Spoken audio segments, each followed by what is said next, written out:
In this video, as part of Bayesian learning, let us see Bayes theorem and concept learning.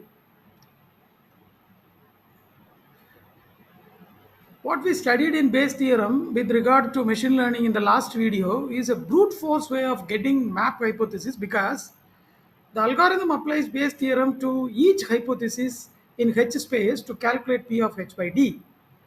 So this is to say that this is a large scale way of doing it. It is a more complicated way of doing these calculations. That is what is brute force way of doing it. While this may prove impractical for large hypothesis spaces, the algorithm is still of interest because it provides a standard against which we may judge the performance of other concept learning algorithms. This we will understand in upcoming videos.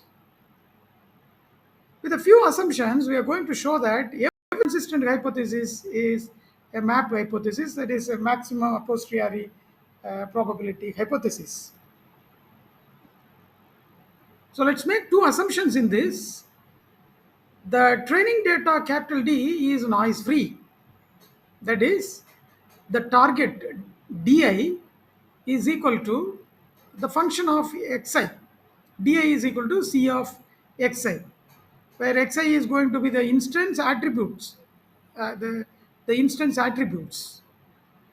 Number two, we have no a priori reason to believe that. Number two, we have no a priori reason to believe that any hypothesis is more probable than any other. That is, hypotheses are equally probable, a concept of uniform probability. Now, based on the second assumption, we can write P of H is equal to 1 by number of capital H. That is, number of capital H means how many hypotheses are in hypothesis space. P of small h is equal to 1 by n of capital H for all h in capital H. That is what we say equally probable. All probabilities are equal. The probabilities of all hypotheses are equal. Now, what is my D? Capital D is equal to D1 target, D2 target, and so on up to DM target, or we can say D1 classification, D2 classification, and DM classification. D1, D2, DM are target values. We can also say classification values. And X is equal to X1, X2, and so on, Xm. There are M instances where X1, X2, and so on up to Xm are individual instances. So there are M instances. Now, the DI may be correct target or classification, or incorrect target or classification, right?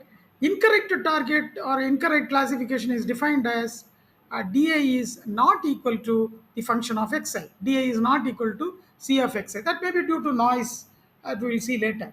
Because of noise, the DI may be different from the actually expected DI, that is which is C of xi. Now, P of D by H is defined as follows. P of D by H is defined as follows. P of D by H is equal to 1 if DI is equal to H of xi for all DI in capital D. In capital D, we have D1, D2, and so on up to DM. So now P of D by H, which is the conditional probability of capital D, given a hypothesis is equal to 1 if DI is equal to H of xi. DI is equal to H of xi means when I insert this particular training instance into the hypothesis, I'm going to get this DI. That means the hypothesis is going to properly classify the particular instance. That's what we say DI is equal to H of xi for all DI in capital D. for all di in capital D, or 0 otherwise. So this is another way of telling that if for a particular hypothesis, if it is if this condition is true, that is to say that hypothesis H is a consistent hypothesis for the given target set, and 0 if H is otherwise. That is, it is 1 if this hypothesis is a consistent hypothesis which is going to satisfy uh, all the training examples, right? Or it is equal to 0 otherwise. Now let's use these in brute force algorithm. When there are two things we have, one is P of D by H is equal to 1 under the consistent hypothesis condition. Another one we have P of D by H is 0 under inconsistent hypothesis condition. Now let us take the consistent hypothesis condition. So when P of D by H is 1, or when the hypothesis is a consistent hypothesis, P of H by D, that's what we need. P of H by D is equal to 1. Here you 1 into P of H. P of H is 1 by NH, 1 by N of H divided by P of D. So P of H by D is equal to 1 into 1 by N of H divided by P of D.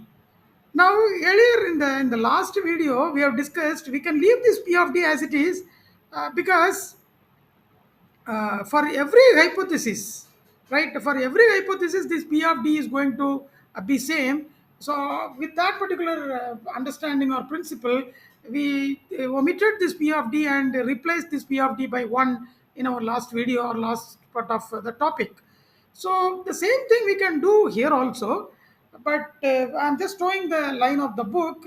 The one idea behind this is that we will know how to calculate P of D. For that purpose, we will calculate P of D. Otherwise, if you don't like it, we can just keep this particular P of D as it is. Our conclusion is not going to change. What was our conclusion? The conclusion, what we intended to show is that with a few assumptions, we are going to show that every consistent hypothesis is a map hypothesis. So what we are going to see is that my P of H by D is going to be constant, right? And we are going to get P of H by D is equal to 1 by N of version space if you apply this P of D. If you don't apply this P of D, we may be probably landing into P of H by D is equal to 1 by N of H, which is the same for every P of H by D. P of H1 by capital D, P of H2 by capital D, and so on. For every H, we will be getting 1 by N of H. Now, by inserting this P of D value, we are going to get P of H by D is equal to 1 by N of version space, which is again, same for every H, H1, H2, and so on. So I have given justification why, means I'm just giving the difference of using P of D and not using this P of D. For our conclusion purpose, we may keep this P of D or we may not keep this P of D. So, as I told you, we will be interested to know how to calculate my P of D. For that purpose, we will not omit this P of D. We will calculate this particular P of D. So now, what is my P of D?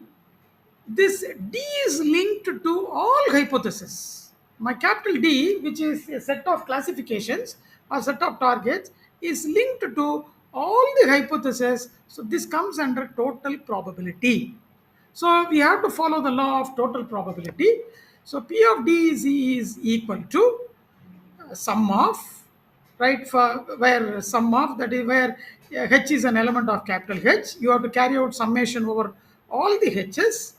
So P of D, capital D, is equal to sum of where H is element of capital H, P of Hi into P of given Hi D, or given Hi, what is the probability of D? That is P of hi into P of d by hi.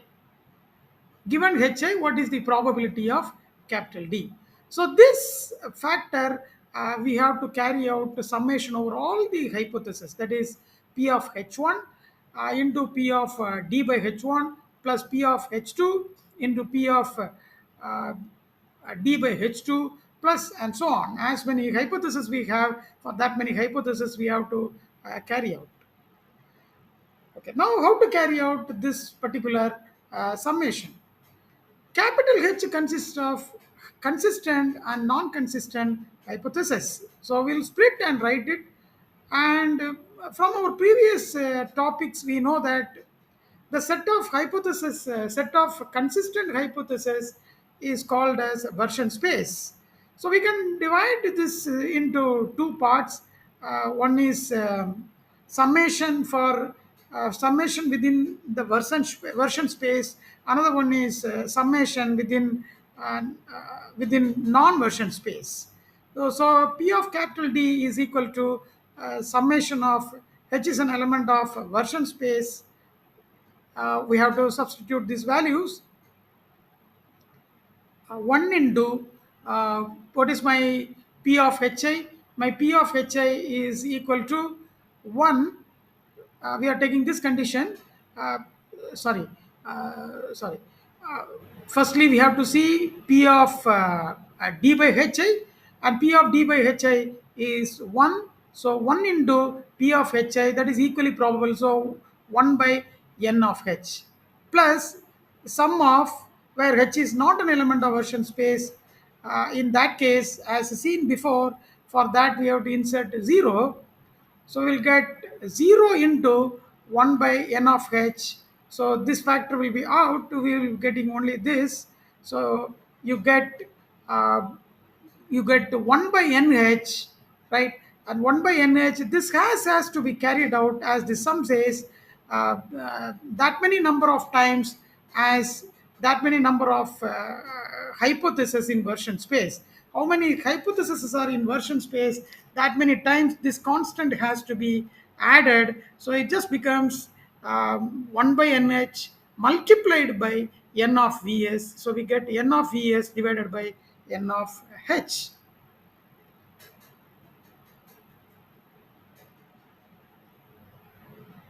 So now we have to get this P of h by d. Now P of h by d is equal to, let us substitute these things into this relationship. So we can write it as uh, the relationship is,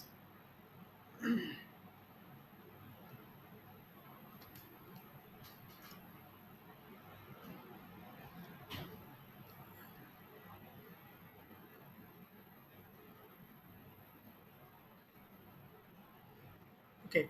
So the relationship is P of h by d is equal to uh, P of d by h into P of h divided by P of d.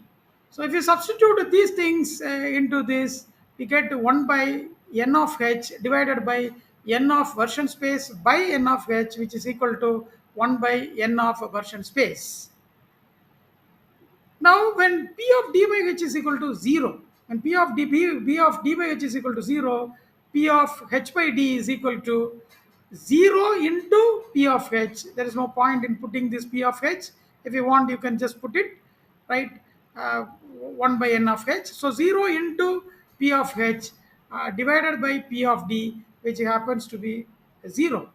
So P of d by h is 0 when h is inconsistent with the instances. So we get P of h by d is equal to 1 by n of version space if h is a consistent hypothesis, 0 otherwise. Now, what we find from this is that P of h by d, we will let it, whether it be P of h1 by capital D or P of h2 by capital D, for our all other hypotheses, this value is going to be same, 1 by number of version space, which is a constant for the given example set. So P of h by d is equal to 1 by n of version space. Suppose we did not include this P of D, right? We will be ending up with just P of H by D is equal to 1 by n of H, which is again a constant, right? So we have got for all the hypotheses, the value remains the same. So we say that if the H is a consistent hypothesis, that particular hypothesis is a map hypothesis.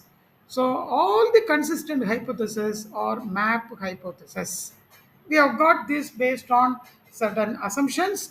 That assumptions may be true in some cases, it may not be true in some other cases. I hope this thing is clear to you. If you like this video, please give a like for this. Thank you.